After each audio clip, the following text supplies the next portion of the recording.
ከፊት ለፊታችን ዱንያ ላይ ካሉ ቀናቶች ሁሉ ይበልጥ አላህ ዘንድ መልካም ሥራ የሚወደድባቸው ቀናቶች ወደኛ እየቀረቡ ነው። ነቢዩ ዓለይሂ ሰላቱ ወሰላም ዱንያ ላይ ካሉ ቀናቶች ሁሉ አላህ ዘንድ ይበልጥ ሥራ የሚወደደው በእነዚህ 10 ቀናት ነው ብለዋል። እነዚህ መልካም ሥራ የሚወደድባቸው ከረመዳን ሁሉ እንደሚበልጡ የተነገረላቸው በእነዚህ ቀናት ውስጥ የሚሰራ ሥራ ከጂሃድ ሁሉ እንደሚበልጥ ነቢዩ ዓለይሂ ሰላቱ ወሰላም ያሳወቁን ቀናቶች ሊገቡ ሊመጡ 4 ቀናት አካባቢ ብቻ ይቀራል። አላህ ተባረከ ወተዓላ የሰጠን ዕድሜ ለኸይር፣ ለአኼራ፣ ለመልካም ሥራ ልናውለው ልንጠቀመው ይገባል። የአኼራ ገበያ ላይ ሁሌ ልንገኝ ይገባናል። ዕድሜያችን ውስን ነው። ነገ በዕድሜህ ምን ሰራህበት ተብለን መጠየቃችን አይቀርም። ወጣትነትህን በምን ጨረስከው? ገንዘብህን ኬት አመጣኸው? ምን ላይ አዋልከው? አውቀህ ነበር? ሰምተህ ተምረህ ነበር? ምን ሰራህበት ተብለን መጠየቃችን አይቀርም። የዱንያ ህይወትን ለማሸነፍ ቀን ከሌሊት እንደምንሰራው እንደምናስበው ህይወታችንን ለማሻሻል እንደምንጥረው ሁሉ የአኼራ ህይወታችንን ለማሻሻል ዘውትር ጥረት እናደርግ ይገባናል። አላህ ዘንድ የሚያኮራው ኢማንና መልካም ሥራ ነው፣ ተውሂድ ነው። የነቢይን ዓለይሂ ሰላቱ ወሰላም ሱና መንገድ መከተል ነው።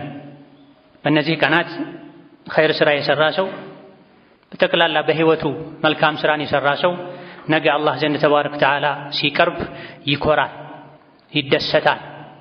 አላህ ተባረከ ወተዓላ ከሰሩት በብዙ እጥፍ አባዝቶ መልካም ሥራን ይመነዳልና በመልካም ሥራው ደስተኛ ይሆናል። በተቃራኒው ደግሞ ዱንያ ላይ የተሰጠውን ዕድሜ በከንቱ አላህ ዘንድ ተባረከ ወተዓላ በማያኮራ ነገር ያሳለፈ ሰው አላህ ፊት ሲቆም መጸጸቱ አይቀርም፣ መመለስን መመኘቱ አይቀርም። ነገር ግን ወደ አኼራ ከሄዱ በኋላ ዳግም መመለስ የለም። አላህ ተባረከ ወተዓላ ሁሌም ኸይር ሥራ እንድንሠራ አዞናል። በኸይሩ ሥራ እጥፍ ድርብ ምንዳን እንደሚመነዳን ነግሮናል። ይበልጥ ደግሞ መልካም ሥራ የሚወደድባቸው ቀናቶች እንዳሉ በመልእክተኛው አማካኝነት አሳውቆናል። ሁሌ ነቃ ልንል የኸይር የመልካም አጋጣሚዎችን ሳናሳልፍ ሳንሰንፍ ልንጠቀም ውድ የሆኑ ኸይር ሥራዎችን ከውድ ንብረታችን በላይ እንደ ሀብት ልናፈራ ልናጠራቅም ይገባናል። ውድ ከሚባሉ ነገሮች ሁሉ ውዱ አላህን ማወቅ ነው። የሚወደውን የሚጠላውን ማወቅ ነው። መልካም ሥራን መስራት ነው። ሰዎች ወርቅና ብርን የራሳቸው ለማድረግ ሲሽከዳደሙ ካየህ አንተ አላህ ዘንድ ተባረከ ወተዓላ የምትከብሩበትን መልካም ሥራ የራስህ ማድረግ ላይ ልፋ ድከም ይሉ ነበር ደጋ ቀደምቶች። ዱንያ ጠፊ እንደሆነች ሁላችንም እናውቃለን። ዱንያ ጠፊ ናት፣ አኼራ ቀሪ ናት፣ ዘለዓለማዊ ናት። ዘለዓለማዊ ለሆነው አኼራ ዘለዓለማዊ ደስታ መኖር የምንችልበትን መልካም ሥራ ካልሰራን የዱንያን ጠፊነት ማወቃችን የአኼራን ዘለዓለማዊነት ማወቃችን ምንም ፋይዳ የለውም። የእውቀት መጀመሪያው ትልቁ ዋናው አላህን ማወቅ ነው፣ አኼራን ማወቅ ነው፣ የዱንያን ጠፊነት ማወቅ ነው። ጠፊ ለሆነው ዱንያ የለፋን የደከምን ቀን ከሌሊት የተጨነቀን ዘለዓለማዊ ለሆነው ለአኼራ ሲሆን በተቃራኒው ምንሰንፍ ከሆነ አላዋቂነታችን አንዱ ማሳያው ይሄ ነው። ለአኼራ ሲሆን 5 ወቅት ሶላትን እንኳ በአግባቡ በስርዓቱ ከቀብልያው ከባዕድያው ጋር መስገድ የሚከብደን ከሆነ ለዱንያ ለመብላት ለመልበስ ለመጠጣት ወጪ ማድረግ ምንም የማይከብደን ለአኼራ ሲሆን ትንንሽ ወጪዎች እንኳ የሚከብዱን ከሆነ ለምን እንደተፈጠረን ወደ ዱንያ ለምን እንደመጣን አልገባንም ማለት ነው። ነገ መሞታችን ካልቀረ ስሞት በምን መልኩ ነው መሞተው ልንል፣ ከዱንያ መውጣታችን ካልቀረ ምን ይዘን ነው የምንወጣው ልንል ይገባን። ማንኛውም ተጓዥ ለጉዞው ስንቅ ያዘጋጃል። በጉዞው ርቀት ልክ ምናልባትም ለጥንቃቄ ብሎ ጨመር አድርጎ ስንቅ ይዛል፣ ልብስ ይዛል። ከባዱ ጉዞ የአኼራ ጉዞ ነው። በባዶ አይሆንም። በቂ ዝግጅት ያስፈልጋል። የአኼራ ጉዞ ዝግጅቱ ኢማንና መልካም ሥራ ነው። ከአንድ ቤት ወደ አንድ ቤት ለመሸጋገር ቦታ ለመቀየር ዝግጅት ያስፈልጋል። ከዱንያ ወጥተን ወደ ቀብር ለመሄድ የበለጠ ዝግጅት ያስፈልገናል፣ ጥንቃቄ ያስፈልገናል። አቅላችን ይሄን ማግኘት መቻል አለበት።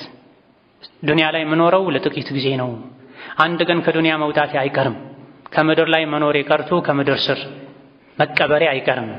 ያኔ ከስራዬ ጋር እገናኛለሁ፣ ከአላህ ጋር እገናኛለሁ። እዛ ቦታ ላይ የሚጠቅመኝ ስራዬ ነው፣ የሚጎዳኝም ስራዬ ነው ልንል ጊዜያችንን ሰዓታችንን በአግባቡ ልንጠቀም ይገባናል። ህይወት አንድ ጊዜ ብቻ ነው፣ ሁለተኛ እድል የለም። እድሜህም በምን ጨረስከው ተብለን ፊት ለፊት መጠየቃችን እንደማይቀር ነቢዩ ዓለይሂ ሰላቱ ወሰላም ነግረውናል። ዱንያም በልክ ከመያዝ ጋር ዋናው ትልቁ ትኩረታችን አኺራ ላይ ሊሆን፣ ኢማን መልካም ስራ ላይ ሊሆን ይገባል።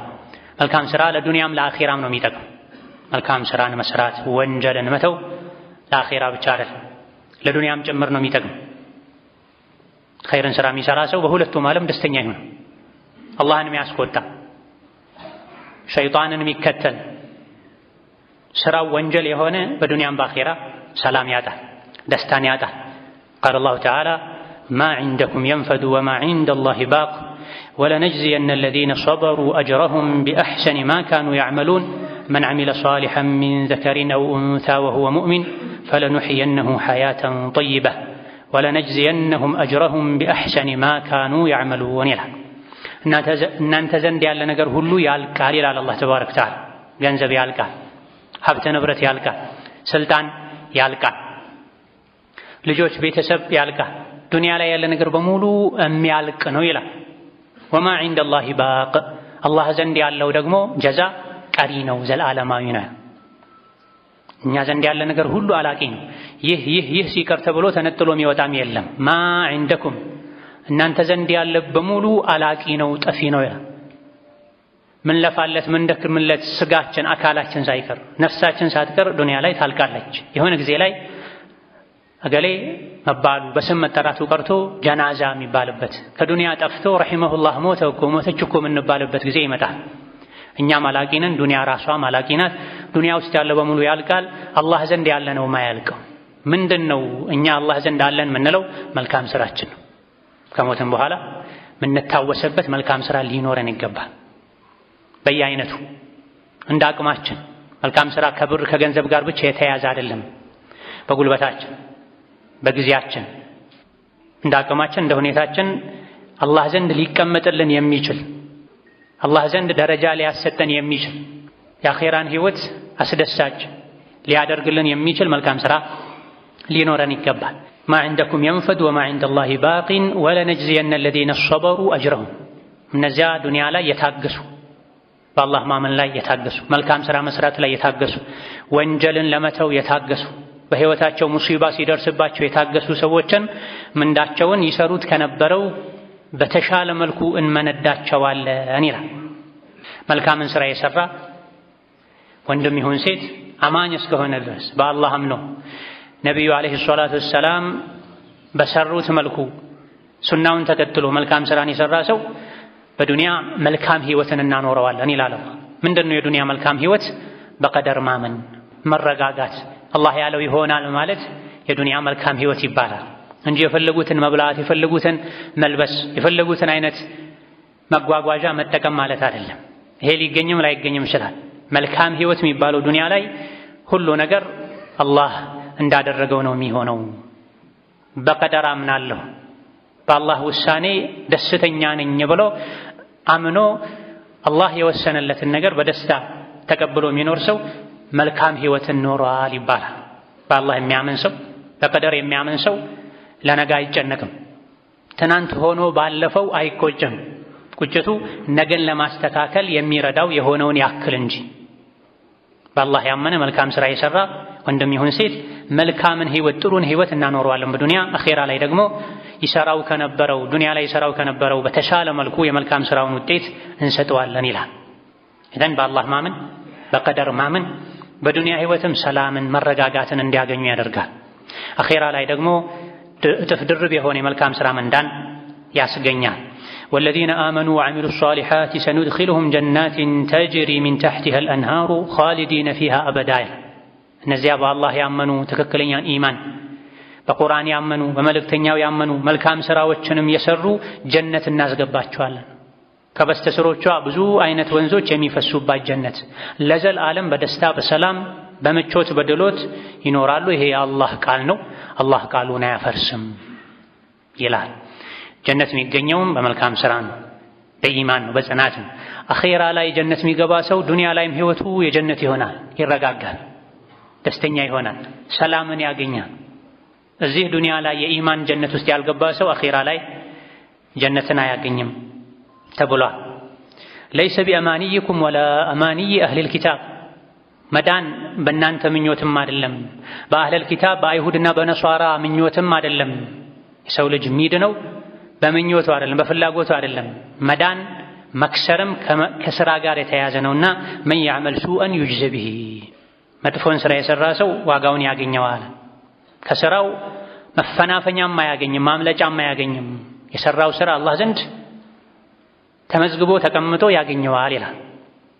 የሰው ልጆች በምኞት ብቻ ጀነት አይገቡም፣ በፍላጎት ብቻ ጀነት አይገቡም። ስለተመኙ፣ ስለፈሩ፣ ስለሰጉም ከጀሃነም አይድኑም። መክበርም መዋረድም የተያዙት ከስራ ጋር ነው። ለይሰ ቢአማንይኩም ወላ አማንይ አህሊል ኪታብ። አንድ ሰው ሙስሊም ነኝ ስላለ ብቻ ጀነት አይገባም። አይሁድ ነሷራ ስለሆነ ብቻ ኢሳን ወድጃለሁ ሙሳን ተከትያለሁ ብሎ ጀነት አይገባም። ምኞት ጋር እምነት ጋር አብሮ ስራ መኖር አለበትና መን ያዕመል ሱአን ዩጅዘ ቢሂ፣ መጥፎ ስራ የሰራ ሰው አይቀርለትም ዋጋውን ያገኛል ይላል። በዱንያም በአኺራ፣ ወይም በዱንያም በአኺራ ከሁለት አንዱ አይቀርም። ሰው የሚበደል የበደሉን ዋጋ ያገኛል። መጥፎን ስራ የሚሰራ የሰራው ስራ ወይም ዱንያ ላይ ወይም አኺራ ላይ ወይም ሁለቱም ላይ መዘዙን ያገኘዋል። ከስራው ማምለጥ በፍጹም አይችልም፣ ማንም ሊገላግለው አይችልም ይላል። ይህ ከመጥፎ ስራ እንድንጠነቀቅ አላህን ተባረከ ወተዓላ እንድንፈራ በጥንቃቄ እንድንራመድ የሚያደርግ ሲሆን በተቃራኒው ደግሞ ወመን ያዕመል ሚነ ሷሊሓቲ ሚን ዘከሪን አው ኡንሳ ወሁወ ሙእሚን ፈኡላኢከ የድኹሉነል ጀነ ወላ ዩዝለሙነ ነቂራ። መጥፎ የሰራ የሥራውን ያገኘዋል፣ አይቀርለትም እስካልተወበተ ከአላህ እስካልታረቀ ያበላሸውን እስካላስተካከለ ድረስ። መልካምን ስራ የሰራ ደግሞ የተስተካከለ መስፈርቱ የተሟላ ኢኽላሱ ያለው በነቢ ዓለይሂ ሰላቱ ወሰላም አሰራር መሰረት የተሰራን መልካም ስራ የሰራ ሰው ወንድም ይሁን ሴት ሙእምን እስከሆነ ድረስ እነዚህ ጀነት ይገባሉ። ቅንጣትን የምታክል አይበደሉም። የሰሩት መልካም ስራ አይባክንባቸውም፣ አይካዱም መልካም ስራቸውን ይላል። ኢዘን ዱንያ ላይ ስንኖር ምንሰግደው፣ ምንጾመው፣ ሶደቃ ምንሰጠው፣ ምንሰራቸው መልካም ስራዎች በሙሉ የዱንያ ህይወታችንም ሰላም፣ ደስታ የበዛበት እንዲሆን ያደርጋሉ።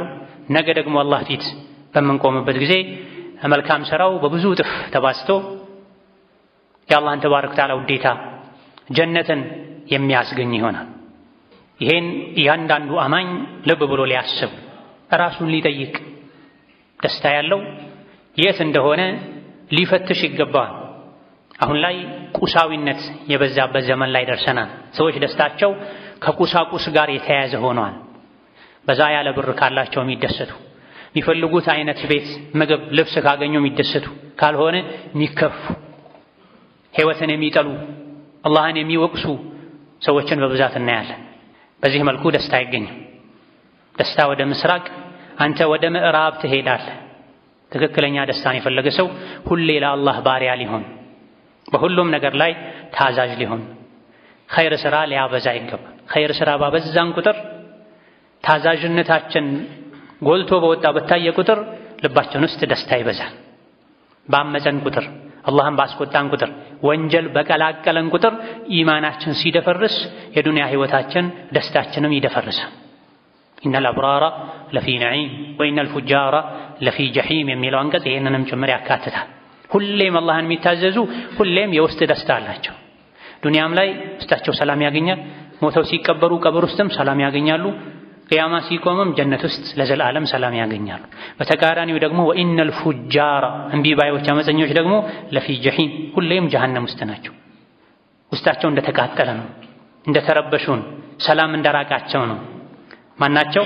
ፉጃሮች፣ አፈንጋጮች፣ እምቢ ባዮች፣ የሚቀላቅሉ፣ ኢማናቸው የደፈረሰ ህይወታቸው ይደፈርሳል። ሰላማቸው ጥርት ያለ አይሆንም፣ ደስታቸው ጥርት ያለ አይሆንም። የት? ዱንያ ላይም ሞተው ሲቀበሩም ቅያማ ሲቆም ወደ ዋናው የአኼራ ህይወት ውስጥ ሲገቡ። የዘላለም የሁሌ ቋሚ ሰላምን ደስታን የፈለገ ሰው ኢማን ሊያበዛ፣ መልካም ስራ ሊያበዛ፣ ዚክር ሊያበዛ፣ ዱዓ ሊያበዛ፣ ኢማኑ ላይ ዲኑ ላይ ቀጥ ሊል ይገባል። እየቀላቀሉ ያመፁ፣ አላህን ያስቆጡ ቋሚ ሙሉ እውነተኛ ደስታ መፈለግ ውሃ ውስጥ ፍም እንደመፈለግ ነው። ትክክለኛው ኢማን ልባችን እስካለ ድረስ ትክክለኛውን ደስታ ማግኘት እንችላለን። ትክክለኛ ኢማን ውስጣችን ላይ ሲኖር ደግሞ አካላቶቻችን አላህን ይታዘዛሉ፣ ኸይር ሥራ ይገራላቸዋል፣ ወንጀልን ይፈራሉ፣ ይጸየፋሉ። بارك الله لي ولكم في القرآن العظيم ونفعني وإياكم بما فيه من الآيات والذكر الحكيم. أقول قولي هذا وأستغفر الله لي ولكم ولسائر المسلمين من كل ذنب وخطيئة فاستغفروه إنه هو الغفور الرحيم والبر الكريم. الحمد لله على إحسانه والشكر له على توفيقه وامتنانه، وأشهد أن لا إله إلا الله وحده لا شريك له تعظيما لشانه، وأشهد أن محمدا عبده ورسوله الداعي إلى رضوانه صلى الله عليه وعلى آله وأصحابه وإخوانه وسلم تسليما كثيرا. أما بعد، ነቢዩ ዓለይሂ ሰላቱ ወሰላም መልካም ስራን ኸይርን እንድንሰራ ሲያነሳሱ ሲያበረታቱ ከተናገሯቸው ንግግሮቻቸው መሃል በአንዱ ላይ ምን ይላሉ? ማ ሚንኩም ሚን አሐድን ኢላ ሰዩከልሙሁ ላሁ የውመል ቂያመቲ። ሰው ሆኖ የቅያም ቀን አላህ ማያናገረው ሰው የለማ በሱና በጌታው መሃል ምንም አይነት አስተርጓሚ ሳይኖራል። እያንዳንዱ የሰው ልጅ ያለ አስተርጓሚ ከአላህ ጋር ይነጋገራል። በዚህ ሰዓት ፈየንዙሩ አይመነ ሚንሁ ፈላ የራ ኢላ ማ ቀደም። በዚህ ከባድ ቦታና ሁኔታ ላይ የሰው ልጅ ወደ ቀኝ ሲያይ የሚያየው ነገር የለም ዱንያ ላይ ሆኖ ሰርቶ ያሳለፈውን ስራ እንጂ። ወየንዙሩ አሽአመ ሚንሁ ፈላ የራ ኢላ ማ ቀደም። ወደ ግራም ይመለከታል የሰራውን ስራ እንጂ ሌላ ነገር አያይም። ወየንዙሩ በይነ የደይህ ወደፊት ለፊትም ያያል ፈላ የራ ኢላ ናረ ትልቃአ ወጅሂሃ ከፊት ለፊቱ እሳትን እንጂ ሌላ ነገር አያይም። ከግራችን ከቀኛችን የሰራነው ስራ አኼራ ላይ ቁጭ ብሎ ይጠብቀናል፣ ኸይርም ይሁን ሸር። ከፊት ለፊት ደግሞ ጀሃነም አለ፣ አደገኛው ኬላ። ስለዚህ ምንድነው የሚያዋጣው? ፈተቁ ናር ወለው ቢሽቂ ተምራ ወለው ቢከሊመቲን ጠይበህ አሉ ዓለይሂ ሰላቱ ወሰላም። ረዋሁ አልቡኻሪ ወሙስሊም። እሳትን ተጠንቀቋል። አኼራ ላይ ፊት ለፊታችሁ ተጋርጦ የሚጠብቃችሁ የጀሃነም እሳት ነው። ምናልባት ሊያድናችሁ የሚችለው በግራና በቀኝ ያለው ስራችሁ ነው። በብዛት ያላችሁ ኸይር ስራ ከሆነ ጀሃነምን ታልፋላችሁ፣ ወደ ጀነት ትወጣላችሁ። ሸር ከሆነሳ ከጀሃነም ማለፍ አይቻልምና እሳትን ፍሩ። በምን? በስራ በተግባር። ወለው ቢሽቂ ተምራ ብዙ ሀብት እንኳ ባይኖራችሁ የአንዲትን ቴምር ክፋይ ግማሿን በመስጠት የአንዲትን ዳቦ ቁራሽ በመስጠት ከእሳት ተጠንቀቁ። እሳትን የምንጠነቀቀው በመፍራት ብቻ አይደለም፣ በስራ ነው፣ በተግባር ነው። ምንም ገንዘብ የለህም፣ ግማሽ ዳቦም የለህም፣ ግማሽ ቴምርም የለህም፣ ወለው ቢከሊመቲን ጠይባ መልካም ንግግር እንኳ በመናገር መልካም ንግግር ሰደቃ ነው። ስድብን መተው፣ ሰው ላይ ማሾፍን መተው፣ ማጣላትን መተው፣ ለሰው መልካም ንግግር መናገር፣ መልካም መልስ መስጠት። ከዚያ በፊትም ከአላህ ጋር በዚክር መነጋገር፣ በቁርአን መነጋገር ከሊማ ጠይባ ይባላል። መልካም ንግግር። ወንጀልን በመተው ኸይር ስራን በመስራት ከጀሃነም ራቋ። ሁሉም በስራው ልክ ነው አላህ ዘንድ የሚከብረው። ዱንያ ላይ በመልካም ስራ የለፋ የደከመ ነገ አኼራ ላይ የጀሃነምን ኬላ ያልፋል፣ ጀነት ላይ ያርፋል። ኢነ ለዚነ አመኑ ወዐሚሉ ሷሊሓቲ ካነት ለሁም ጀናቱል ፊርደውሲ ኑዙላ ኻሊዲነ ፊሃ ላ የብጉነ ዐንሃ ሒወላ የተባለው እነዚያ ያመኑ መልካም ስራን የሰሩ ጀነቱል ፊርደውስ ከፍ ያለችዋ ጀነት ለነሱ ተዘጋጅታለች፣ መስተንግዶ፣ ማረፊያ፣ መኖሪያ። ኻሊዲነ ፊሃ እሷ ውስጥ ለዘላለም ይኖራሉ። ላ የብጉነ ዐንሃ ሒወላ ከእሷ ወጥተው ወደ ሌላ ቦታ መሄድ አይፈልጉም አለ አላህ ተባረከ ወተዓላ። ለምንድን ነው ወደ ሌላ ቦታ መሄድ የማይፈልጉት? ሁሉ ነገር እዛ ስለተሟላ፣ የሚጎድል ነገር ስለሌለ፣ የአኼራ የጀነት ህይወት ስለማይሰለች፣ ከዛ የተሻለ ነገር ምንም ስለሌለ ኻሊዲነ ፊሃ አበዳ ጀነት ለነሱ መኖሪያ ሆና ተዘጋጅታለች። ከፍ ያለችው ጀነቱል ፊርደውስ እሷ ውስጥ ለዘላለም ይኖራሉ። ሰልችቷቸው ደብሯቸው ልውጣ አይሉም። ሁሌ አዲስ ይሆናል ህይወታቸው ይላል። ይሄን አይነት የጀነት ደስታ ዘላለማዊ ቋሚ ህይወት የፈለገ ሰው ዱንያ ላይ ሳይሰለች መልካም ስራ ሊሰራ፣ ኸይር ስራ ላይ ሊበረታ፣ በየቀኑ እድሜው በጨመረ ቁጥር ኸይር ስራው ሊጨምር ይገባል። የዱንያ ህይወታችን እንዲሻሻል እንዲያምር በሀብት ከሚበልጡን ሰዎች እኩል ምናልባትም አልፎ ለመሄድ ጥረት እንደምናደርገው ሁሉ ነገ ጀነቱል ፊርደውስ ላይ ማይሰለች ህይወትን መኖር የፈለገ የጀነቱል ፊርደውስ ደረጃ ላይ ከፍ ማለት የፈለገ ሰው እዚህ ዱንያ ላይ ያለማቋረጥ ያለመሰላቸት ቀን ከሌሊት ኸይር ስራ ሊሰራ፣ ትናንት እዚህ ነበርኩ ዛሬ የት ነኝ ነገ የት መድረስ አለብኝ ልንል ይገባል። ይሄ የዱንያ ስራ ላይ ብቻ አይደለም እቅድና ፕላን ተብሎ ራስን ከሌሎች ያወዳደሩ የሀብት መጠንን እየቆጠሩ የሚሰራበት አይደለም። ዛሬ የት ነኝ፣ ትናንት የት ነበርኩ፣ ነገ የት መድረስ አለብኝ የሚባለው ለዱንያ ብቻ ነው። ለዱንያ በኸይር አኺራን ሳይጎዳ ቢባል ችግር የለም። ትልቁ ግን ዱንያ ላይ ስንኖር ዋናው ገበያችን ዋናው ስራችን ኢማን መሆኑን በማወቅ ከትናንት ዛሬ የተሻለን ልንሆን ከዛሬ ነገ የተሻለን ልንሆን ይገባናል። ዱንያ ላይ ያለው ህይወት ጊዜያዊ እንደሆነ አላህ ነግሮናል። ነገ ከዱንያ ስንወጣ ይዘነው ምን ወጣው ኢማንና መልካም ስራ ነው አላህ ዘንድ ደረጃችንን የሚወስነው። ከብረው ተከብረው ዱንያ ላይ በኢማን ስራ ከብረው አኺራ ላይ አላህ ዘንድም ኢማንና መልካም ስራቸው አክብሯቸው ከሰባት ሰማይ በላይ ጀነት ውስጥም ይኖራሉ። ዱንያ ላይ ሲኖሩ ከመብላትና ከመጠጣት ከመደለብ አካላትን ስጋን ከመቀለብ ውጪ ምንም ዓላማ ያልነበራቸው ደግሞ አኺራ ላይ የሚከብሩበት ምንም አይነት ስራ ስለሌላቸው ወርደው ተዋርደው ሰባተኛው ምድር ስር ተቀብረው የሚኖሩ እንዳሉ ከእንስሳት በታች የሚሆኑ እንዳሉ ተነግሮናል። ልባችን ንቁ እንዲሆን ሕያው እንዲሆን አላህን ፍራ ሲባል ልባችን እንዲፈራ አኺራን እንዲያውቅ አዘውትረን ቁርአንን ልንቀራ ምክርን ልናደምጥ ይገባናል። አላህ ከሰጠን ልንሰጥ ይገባናል። ዱንያ ላይ ለነገ ይሆነኛል ብለን የምናስቀምጠው ነገር እንዳለ ሁሉ አላህ ከሰጠን ዱንያ ለአኺራ ይሆነኛል ብለን እንዳቅማችን ግራ ቀኛችንን እያየን ለተቸገሩ ሰዎች ከኛ ለሚብዙ ሰዎች ረሕመት ልናደርግ ልንለግስ ይገባናል።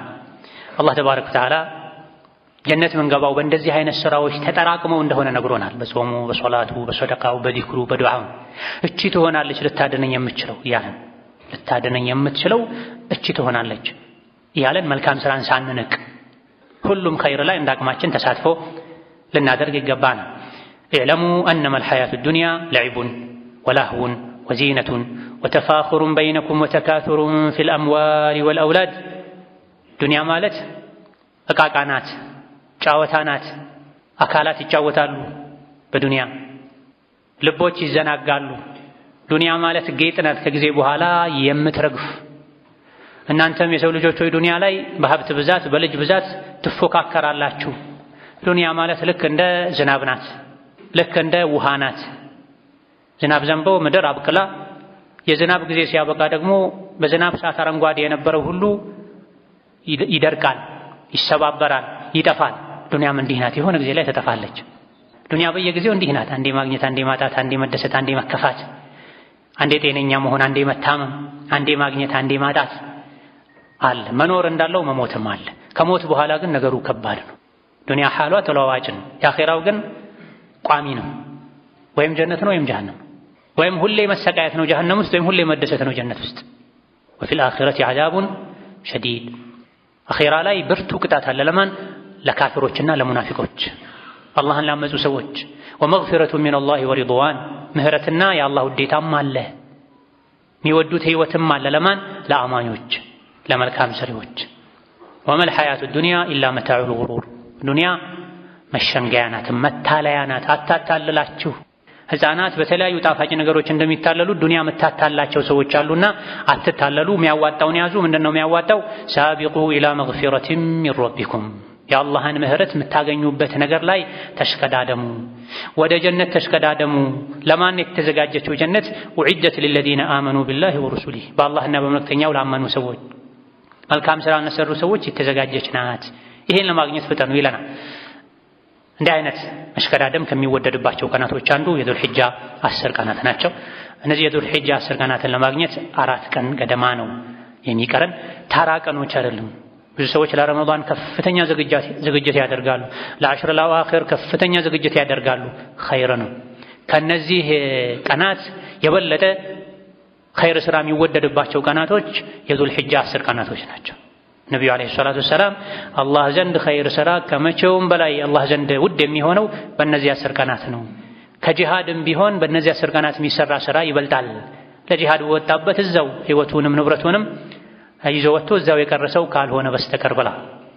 አሽረ ለአዋኺር ጥቂት ቀናት ናቸው። ወልፈጅሪ ወለያሊን ዐሽሪን ወሸፍዒ ወልወትሪ ወለይሊ ኢዛ የስር ብሎ አላህ የማለባቸው ቀኖች ናቸው። ምንም ሳናውቃቸው ይሄዳሉና ለዒድ በመዘጋጀት ለዓረፋ በመዘጋጀት ለውድሕያ በመዘጋጀት ቤት በማስባብ ልብስ በመግዛት ብቻ ልናሳልፋቸው አይገባም። እነዚህ 10 ቀናትን የቻለ ሰው ሊጾም፣ ተክቢር ልናበዛ፣ ሰደቃ ልናበዛ፣ ዝምድና መቀጠልን፣ የተቸገረ መርዳትን ልናበዛ ይገባል። እነዚህ ናቸው አኼራ ላይ ሰው የሚያደርጉ። መልካም ስራ ነው አኺራ ላይ ሰው የሚያደርገን። መልካም ስራ የሌለው ኢማን የሌለው ሰው አላህ ዘንድ አኺራ ሰው አይሆንም፣ ከሰው በታች ነው የሚሆነው። ثم رددناه أسفل سافلين ለዘላለም ጀሃነም ላይ እየተሰቃየ እየነደደ ነዶ ሰውነቱ ባለቀ ቁጥር ሌላ ሰውነት የተተካለት ሁሌም የተሰቃየ ይኖራል። ከዚህ ስቃይ የሚያድነው ምንድነው? ኢማንና መልካም ስራ ነው። ዘመዴ፣ አለኝታዬ፣ መከታዬ፣ መመኪያዬ ከአላህ በኋላ ኢማኔና መልካም ስራዬ ነው። ያ ላይ ነው መልፋት መድከም ያለብኝ ልንል ይገባና ይበልጥ ደግሞ መልካም ስራ ትርፉ የሚበዛበት ወቅት አለ ረመዳን ላይ። አሁን ፊት ለፊታችን እንዳሉት 10 ቀናት የዙል ሒጃ 10 ቀናት እነዚህ ቀኖችን አላህ ለማግኘት ስላበቃን ስላደረሰን እናመሰግነው። ምስጋናው በተግባር ሊሆን የሞቱ ሰዎች ምን ትመኛላችሁ ቢባሉ አንዴ ወደ ዱንያ ተመልሰን የዙል ሒጃ 10 ቀናትን ባገኘን፣ የውም አረፋን ባገኘን፣ አንድ ረመዳን ባገኘን፣ አንድ የቁርአን ማኻስምበትን እድል ባገኘው ብለው ይመኛሉ። እኛ ግን እዚህ እነሱ የሚመኙት ነገር ላይ ተኝተን ሳንነቃ ወደ እነሱ ልንሄድ አይገባም። الله تبارك وتعالى خيرا يعقرالنا. اللهم أعنا على ذكرك وشكرك وحسن عبادتك. اللهم يسرنا لليسرى وجنبنا العسرى واغفر لنا في الآخرة والأولى.